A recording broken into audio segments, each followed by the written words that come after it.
Most of you have heard of Babe Ruth, Joe DiMaggio, Hank Aaron, and Willie Mays. All great players, all Hall of Famers. You will now hear about the greatest player that ever played the game. At least that's what many baseball experts say. He's one of the most misunderstood men in baseball. He was the first great American sports hero, first player elected to the Hall of Fame, first millionaire ball player, first major leaguer to make a Hollywood movie. He helped create the game we know as the national pastime. He knew every president from William Howard Taft to Richard M. Nixon. The time is mid-July 1961. The location, Atlanta, Georgia. It is a hot, humid evening. The gentleman is in his hotel suite, reminiscing about his life with a sports reporter from the Atlanta Journal, who questions him and takes notes. He is extremely ill and tired, taking medication. But when he talks about baseball, he becomes animated and full of energy. His name is Tyrus Raymond, the Georgia Peach, Cobb.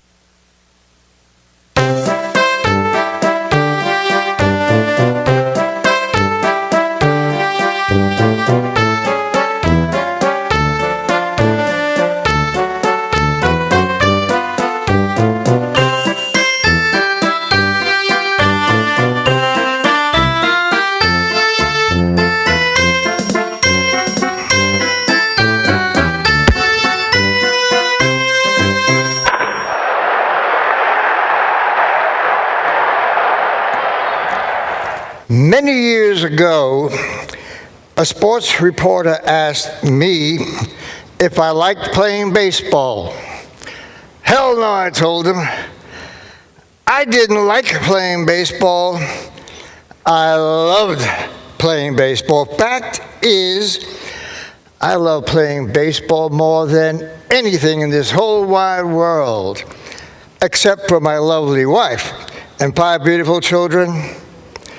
I love riding the trains from city to city, staying in the big hotels, playing baseball in the new ballparks up in the northern cities. Cities like New York, Boston, Chicago, Cleveland, Detroit, Philadelphia, St. Louis, and Washington. I love playing the game. I love playing the game with all my heart and all my soul. There's nothing more I love than playing baseball in the daytime, under the sun, with real grass in the outfield, just the way the good Lord wanted men to play baseball. I love the competitiveness of the game and the sights, sounds, and smells. I love the smell of my leather glove and the smell of the peanuts, popcorn, Cracker Jacks, and hot dogs in the ballpark, and the sweet smell of the freshly mowed green grass in the outfield. Putting on my Tigers uniform in the clubhouse and lacing up my spikes, polished and shined by my man Friday. Hearing the clickety-click sound of my spikes made on the concrete floor as I walked down the long corridor on my way to the dugout. Stepping out onto the field brightly lit and warm by the blazing hot sun high up in the deep blue sky. Hearing the umpire yell, "Play ball!" The sound of the ball hitting the sweet spot on my bat. As I drove the ball down the right field line, the crowd standing, cheering, screaming loudly. As I rounded first, headed towards second, sliding in, showering the infielder with dirt, and hearing the booming voice of the umpire yell, "Save!" Shoot, I love playing the game so much, I would have played it for nothing. When I was a young lad growing up in Royston, my daddy, William Herschel Cobb, told me to place myself on the side of right, be humble, and fear no man. That is how I lived my life. I never feared anything or anyone. If there's anything I'm afraid of, it's being forgotten. People not remembering who I was, that I'd be relegated to the trash heap of history. That's what I'm afraid of. That's what bothers me the most. That is what I fear. But I believe in small towns and big cities all across this great land of ours. Young boys are picking up baseball bats and gloves, and they're going to see my photos and my name throughout those books, and they're going to ask their daddies, who was Cobb, Daddy? And their daddies are going to say, Cobb, why, he was the greatest player that ever played the game. I was born with a competitive spirit. I was a natural-born show-off. When I was a child playing children's games, don't you know, I always had to win, to be the best, to finish first. I threw stones further, shouted louder, climbed trees higher, and ran faster. I even bet my little buddies I could pee further. And I did. I started playing serious baseball when I was 14. I played on my local team in Royston. Most of the boys on the team were between 16 and 22. Like I said, I was only 14, but I was the star of the team. At that time, I was short, didn't weigh a whole lot, about 5'7", weighed 140 pounds, soaking wet, ran fast as a deer, hit pretty good, and I must admit, I was a damn good fielder. I was playing left field one day when the batter hit a line drive down the left field line. I raced over, bent down, picked up the ball. Well, I thought it was the ball, but it was a rabbit. I fired that rabbit to second base and nailed the runner by a hair.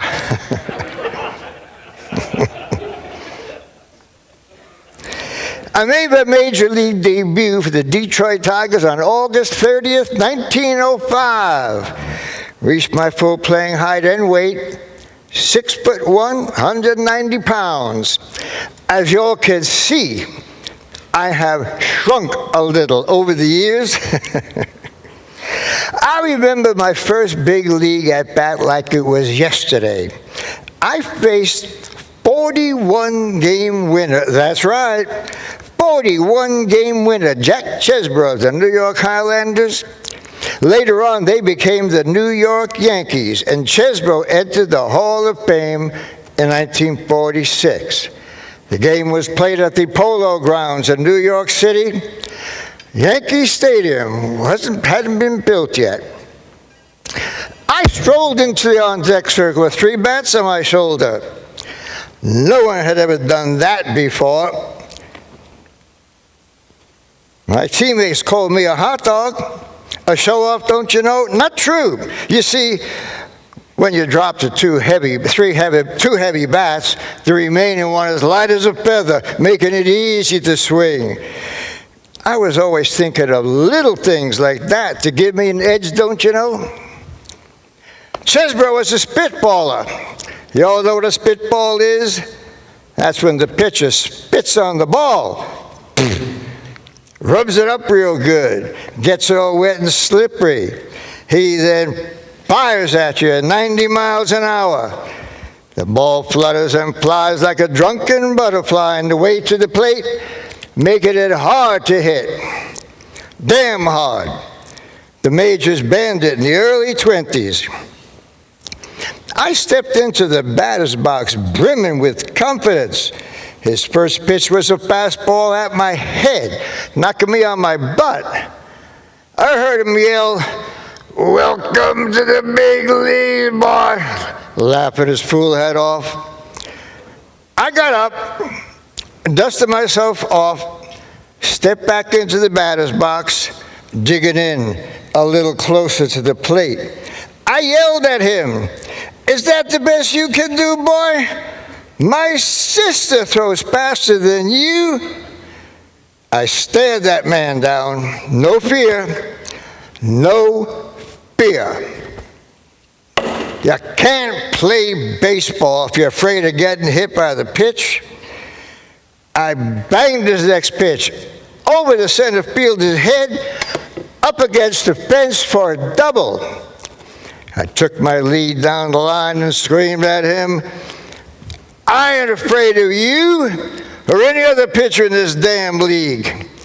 I made a statement that day and kept it up for the next 23 years. I was a peach-fuzz young lad of 17 when I asked my daddy for his blessing so I could play professional baseball with the Augusta Tourists in the newly formed South Atlantic League, better known as the Sally League. My daddy was very reluctant. "I don't like the idea, Tom. I'd like you to be a doctor or lawyer, an engineer or military man, or even a politician like me. Most ball players are drunkards, gamblers, liars, uneducated louts, and womanizers. But, Daddy, I love playing baseball. I'm real good at it. I'm going to make you proud of me, Daddy." I must have had some tears in my eyes, because the next thing I heard him say was, "Oh, the hell with it. Go play baseball, son, and get it out of your system. But don't come home a failure, boy. Don't you dare come home a failure. You be the best at whatever you do. If you want to be a ball player, you be the best that ever played the game." And that's what I became, the very best. When the balloting took place for the Hall of Fame in 1936, I finished first with 222 of 226 votes. Babe Ruth, he finished second.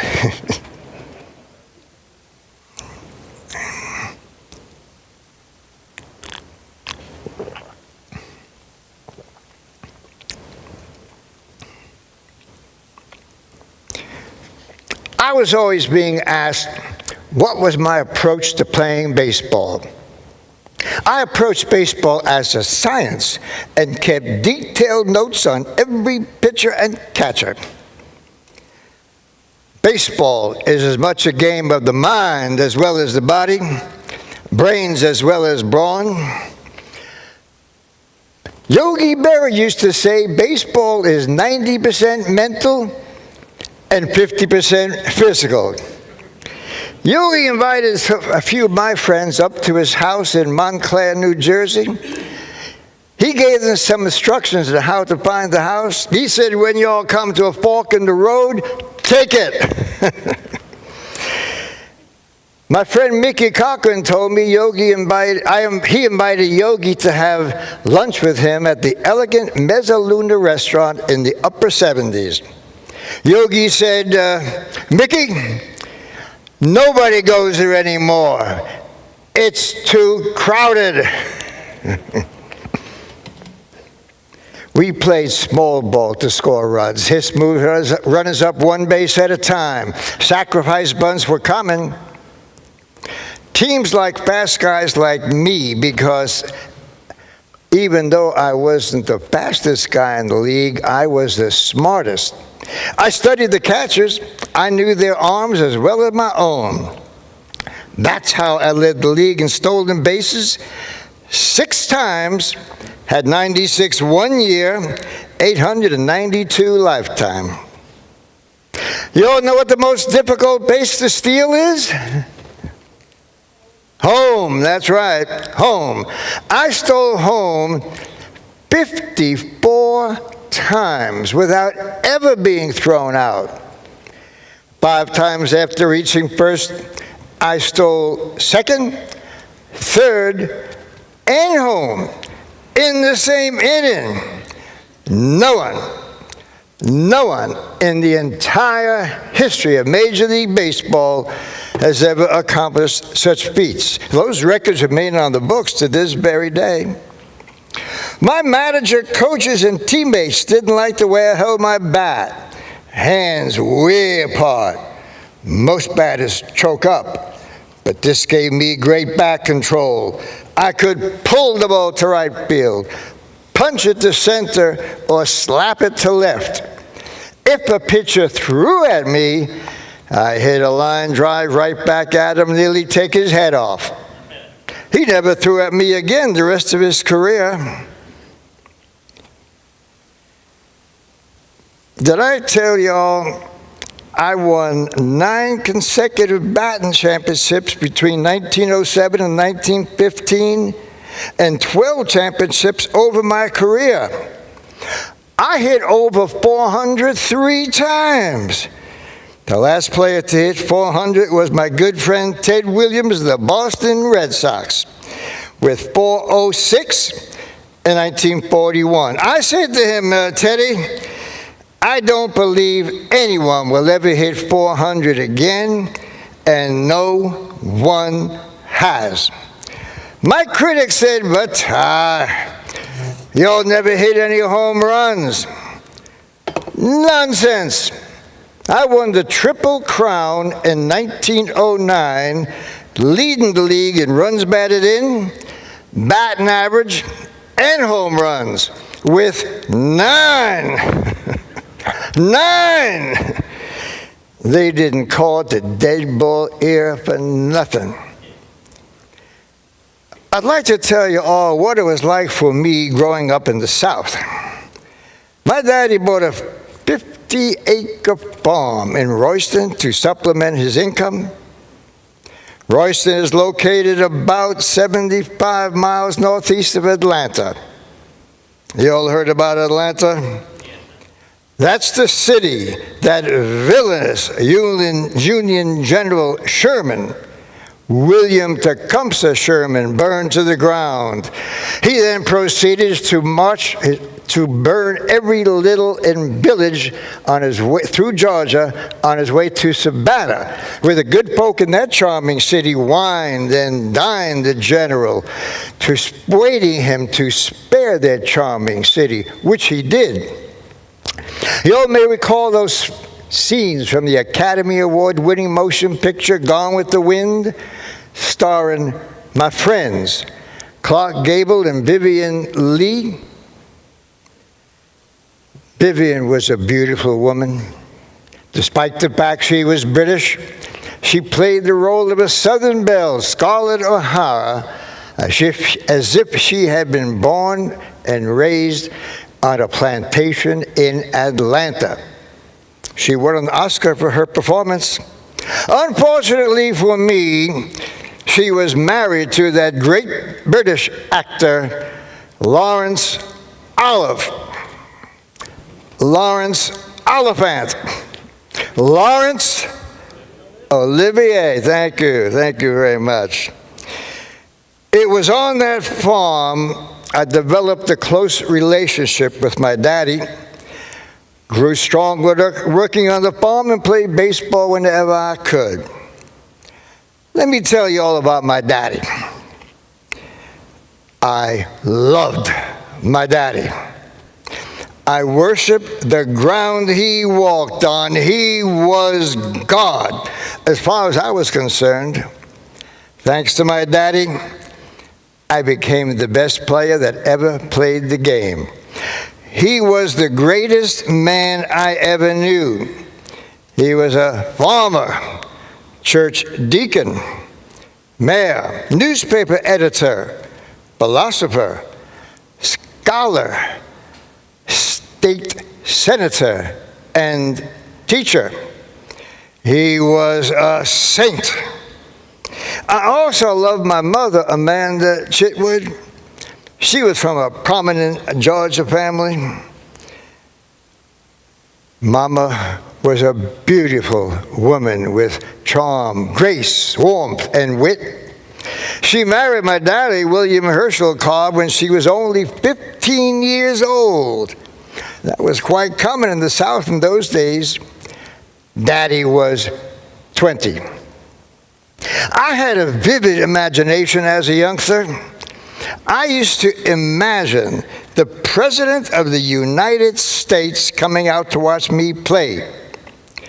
Years later, when my Tigers played the Senators in Washington, the President did come out to watch me. In fact, the President, William Howard Taft, invited me to the White House. It was my first visit to the Oval Office, but not my last. The President was a huge golf and baseball fan. He was also a huge man, weighing in about 320 pounds, the heaviest president in history. I said to him, Mr. President, I believe you are my biggest fan. He laughed his head off. That afternoon, it was bottom of the seventh inning. The President stood to stretch his legs, don't you know? The fans, all thinking the President was about to leave the park, also stood out of respect for the President. Thus was born the seventh inning stretch.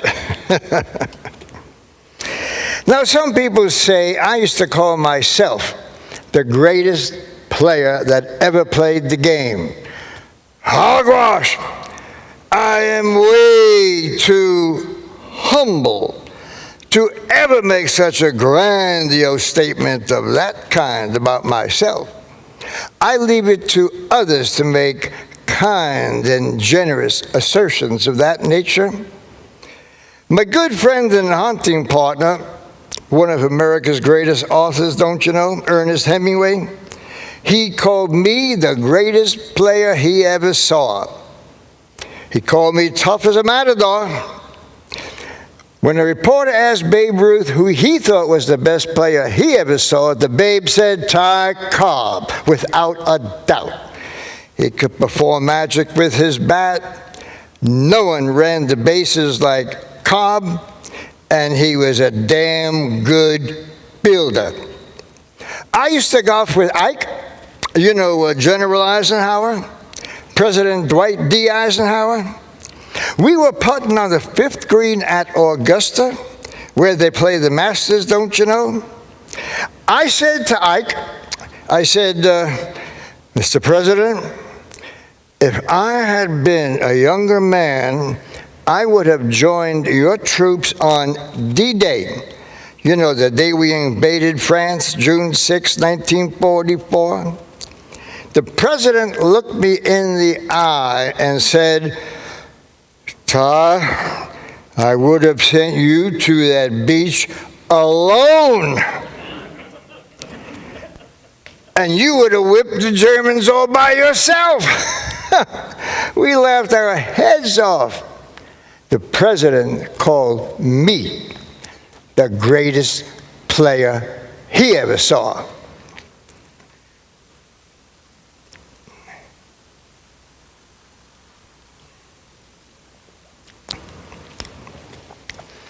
I had developed a reputation for being a shrewd investor and businessman. I was always being asked to invest in this business or that deal. When my good buddy Lefty O'Doul, one of the greatest hitters in the National League and a San Francisco celebrity in California, he said to me, Ty, I'm planning to open my bar and restaurant, Lefty O'Doul's, and I'd like you to invest in it. I thanked him very much for the offer, but I never drank with any man who drank more than me. Lefty told me about a young Italian boy from San Francisco named Joe DiMaggio. The year was 1936. Lefty said Joe was as good a player as he was, and as good, if not better than me. Nonsense! There hasn't been a man born could play baseball better than me. When Lefty told me Joe was being groomed to replace Babe Ruth in New York City, I was deeply impressed. I had to meet this young lad. The three of us met in the bar at the top of the Mark Hopkins Hotel in San Francisco. The view was spectacular. Joe was immaculately attired in an elegant suit and tie. His shoes were so highly polished, I could see my face in them. He was quiet, well-mannered, with a steely look of determination in his eyes that belied his 18 years. He had an aura of confidence about him that reminded me of me when I was his age. I was convinced he was going to make it big in New York. Seems Joe was having difficulty getting the money he wanted from the Yankees, but with my help, he received a new contract for $8,500 with a note attached saying, "This is the Yankees' final offer. Take it or leave it." And Joe, tell Ty Cobb to stop writing letters for you. Joe signed and we became lifetime friends. He retired at the end of the 1951 season, joining me in the Hall of Fame in 1955. His 56-game hitting streak in 1941 is a record that, in my opinion, will never be broken. I have known and seen all the great hitters in the modern era: Aaron, Banks, Clemente, Kaline, Mantle, Mays, Musial, Duke Snider, and Ted Williams. But the man I admire the most is the Yankee flipper, Joe DiMaggio. How can I tell you all about my life without mentioning my relationship, the intense rivalry, and ultimately my friendship with the man who changed baseball? I am proud to say I knew that great American icon as well as any man, George Herman Babe Ruth. The Babe and I were similar in only one respect. We both hated to lose. Otherwise, we were as different as the sun and the moon. I was a loner with not too many friends, born in the South and raised in a middle-class family with devoted parents who loved me and my brother and sister. Books overflowed our library, and I devoured as many as I could. The Babe was born in Baltimore, Maryland, in a part of the city called Pigtown. He was raised over a bar that his daddy bartended. When George was 7, he could be seen running around Pigtown smoking cigarettes, cigars, drinking beer in his daddy's bar, shoplifting, and cussing up a storm so bad sailors would blush. His parents, claiming he was incorrigible, placed him in an orphanage called St. Mary's Industrial School for wayward, delinquent, and incorrigible boys. George went in at 7 and came out at 19. He never saw his parents again. George never read a book in his life, not even his own biography. But he could hit a ball farther than anyone. Everybody was the Babe's friend. We met up for the first time when he arrived in Boston with the Red Sox in 1915. Outside of Walter Johnson, he was the toughest pitcher I ever faced. Getting a hit off Ruth was like trying to scoop soup with a fork. He won 90 games for the Red Sox between 1915 and 1919, including 3 in the World Series. He also led the Red Sox to 2 World Series championships. Boston traded Ruth to the New York Yankees after the 1919 season. He hit 54 home runs his first year, 59 his second, and 60 in 1927. Entire teams didn't do that. The Yankees opened Yankee Stadium in 1923. The local press called it the house that Ruth built. Ruth led the Yankees to 4 consecutive World Series. Did I like him? Hell no. I despised him, but secretly, inwardly, I admired him greatly. He changed the game from scratch for a run or two to hit the ball over the fence. The fans fell in love with the home run, and they still love it. The media and fans had a lot of fun arguing over who was better. We paid no attention to that media circus. We went about our business playing baseball and having fun. Who was better? What's better, vanilla or chocolate? It's your choice. The Babe wanted nothing more than to manage or coach the Yankees after he retired. The Yankees wanted no part of Ruth as manager or coach.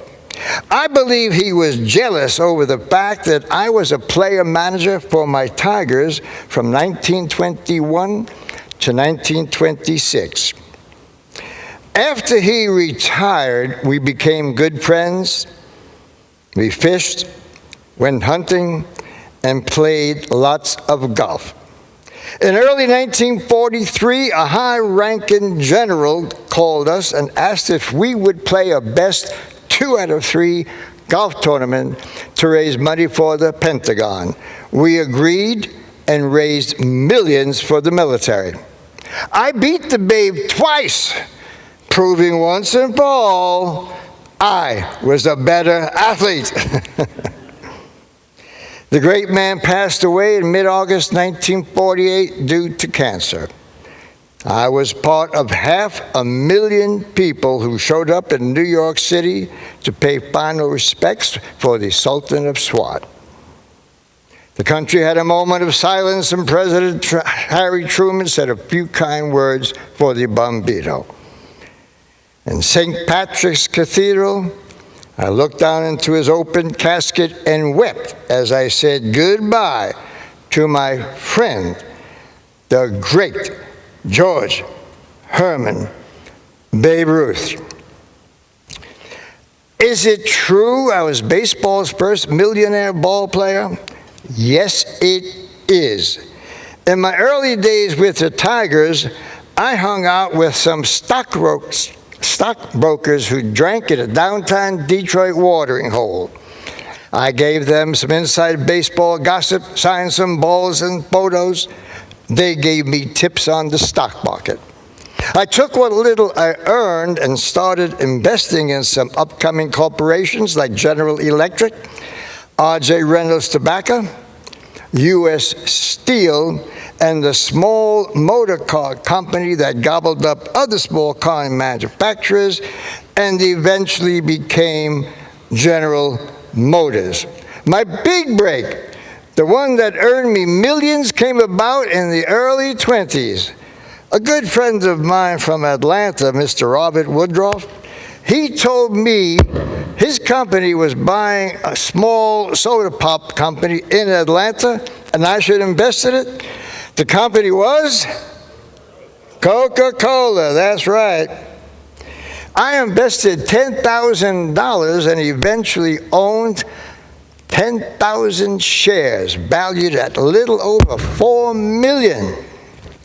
I was playing golf with President Eisenhower one day, and he told me during World War II, GIs drank over 5 billion bottles of Coke. God bless the American GI. My greatest endeavor and what I am most proud of is my Cobb Educational Foundation I established in Royston for poor, bright, and needy students of Georgia. I always believed the most important thing a youngster could do is to get a college education. For those students who qualified, regardless of race, but were unable to stay in school due to financial reasons, the money was there for the future stars of engineering, law, medicine, and teaching. As of today, July 17, 1961, over 2,000 students have received scholarships for the college of their choice in Georgia. I am also proud of funding the Cobb Memorial Hospital and the Ty Cobb healthcare system. This nation never has had a good healthcare plan for its poor. The Cobb healthcare system was designed to help poor Georgia families, regardless of race, to obtain the health care they require. That is the Christian, American, and humane thing to do. I thank the Lord for enabling me to be in a position to help those less fortunate than myself. Somebody asked me recently if I were playing baseball today, what would I be hitting? I told him about 220. But, Mr. Cobb, he said, y'all have a lifetime average of 367. That's true, sir. But I'm 75 years old now.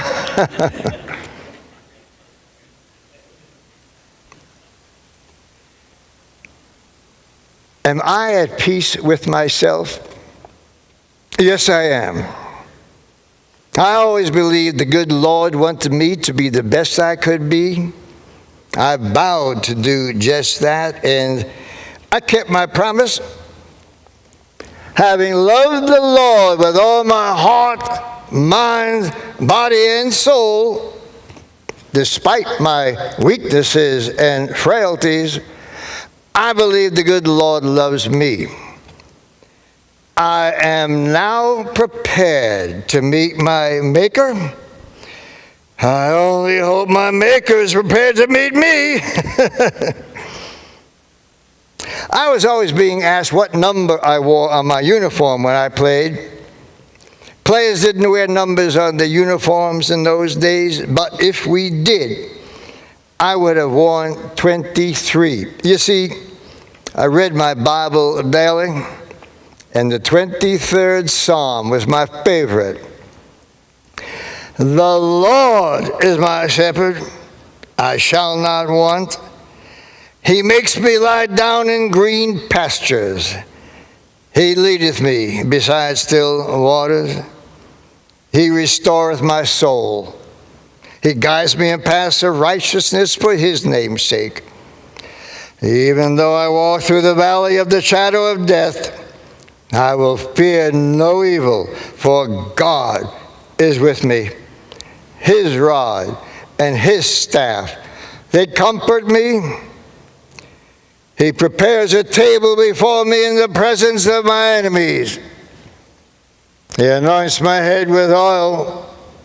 My cup runneth over. Surely, goodness and love will follow me all the days of my life, and I will dwell in the house of the Lord forever.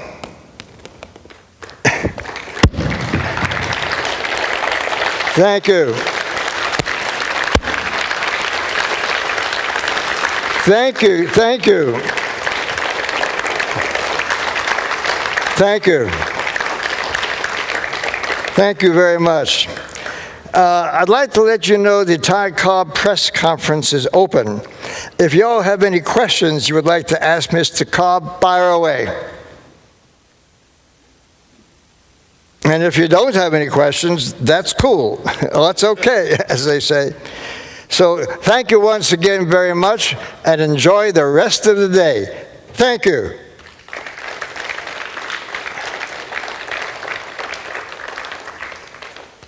Mr. Coleman, Yes.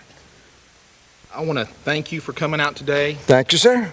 You did a wonderful performance. Thank you. On behalf of the city of Royston, I'd like to present you with a memento of your trip today and your play here, the key to the city.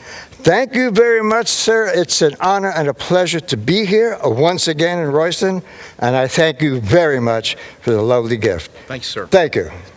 Thank you. Thank you all very much in Royston. It's a pleasure for me to be back here once again. You may or may not know I was here back in 2010. So I'm glad they like me, and thank you all very much. Thank you, Jesus. Good night.